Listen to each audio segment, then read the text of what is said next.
Bismillahirrahmanirrahim. Assalamualaikum warahmatullahi ta'ala wabarakatuh. Okey, hari ini kita akan belajar mengenai tafsiran surah Al-A'raf dari ayat 1 hingga 10. Jadinya, apa yang diberi penumpuan dalam ayat ini? Ada 3 perkara. Okey, yang pertama ialah kewajipan mengikuti Rasul yang membawa wahyu. Yang kedua, akibat menentang Allah, Rasul dan wahyu yang disampaikan. Dan yang ketiga ialah bagaimanakah timbangan amal di akhirat kelak. Okey, kita pergi kepada penumpuan yang pertama, iaitu dari ayat yang ketiga. Okey, di mana ada 2 perkataan yang ditekankan, iaitu ittabi'u dengan wala tattabi'u. Okey, ittabi'u ni maksudnya adalah ikutilah. Okey, di mana hukum di sini adalah fi'il amar yang merujuk kepada perintah. Maka hukumnya adalah wajib. Jadi secara tafsirannya iaitu ikutilah ajaran Nabi yang ummi. Siapakah yang ummi ini? Okey, ummi ini adalah mereka yang tidak tahu membaca dan tidak tahu menulis. Okey, di mana merujuk kepada Nabi Muhammad SAW yang telah pun membawakan kitab yang ini Al-Quran kepada kita dari Allah Subhanahu Wa Taala melalui siapa? Perantaraan malaikat Jibril alaihi salam. Okey, kemudian perkataan yang kedua iaitu wala tattabi'un, yang bermaksud janganlah kamu menuruti. Okey, di mana perkataan ini merupakan fi'il mudhari' yang disertai dengan la nahi, iaitu larangan. Jadi bila mana Allah melarang, maka hukumnya adalah haram. Jadi secara tafsirannya, janganlah kalian keluar menyimpang dari apa yang telah diajarkan oleh Rasul kepada kita, ataupun dengan erti kata lain, kita menyeleweng dari hukum Allah kepada hukum selainnya. Okey, seterusnya kita pergi kepada tafsiran ayat 4 dan juga 5, iaitu mengenai apakah kesan bagi mereka yang ingkar kepada Allah, Rasul dan juga wahyunya. Jom kita tonton video.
Okey, seterusnya jom kita lihat tafsiran ayat 8 dan 9 mengenai mizan, iaitu timbangan.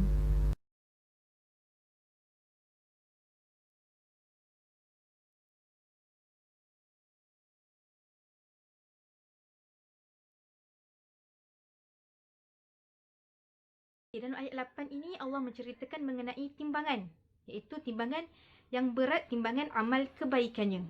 Iaitu mereka adalah orang-orang yang berjaya. Berjaya yang bagaimana? Iaitu mengecapi kebahagiaan di dunia dan juga di akhirat. Okey, kemudiannya dalam tafsiran ayat ini didatangkan persoalan mengenai bagaimanakah timbangan di akhirat itu. Jadi timbangan di akhirat adalah timbangan yang adil dan tidak menzalimi sesiapa pun. Okey, di mana ianya cukup berbeza dengan timbangan di dunia. Timbangan di dunia kita hanya nampak secara zahir melalui bukti, kan? Tetapi di akhirat kelak segala-galanya akan terbongkar.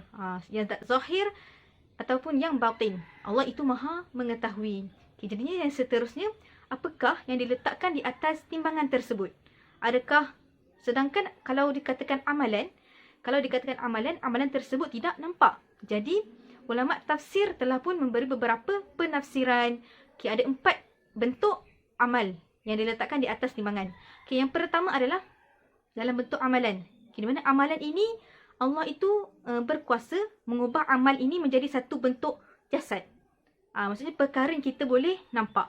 Okay, kemudian yang kedua dalam bentuk awan, dalam bentuk payung dan juga kelompok burung.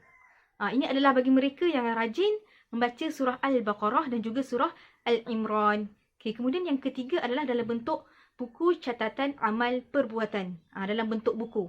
Jadi amalan itu kita nampak dia timbangannya dalam bentuk buku. Okey, kemudian yang keempat adalah dalam bentuk pemuda yang pucat kulitnya. Ini adalah bagi mereka yang rajin membaca Al-Quran. Maka amalan bacaan Al-Quran itu akan dijelmakan dalam bentuk pemuda. Okey, untuk ayat 9 ini Allah menceritakan mengenai golongan yang ringan timbangan amal kebaikannya.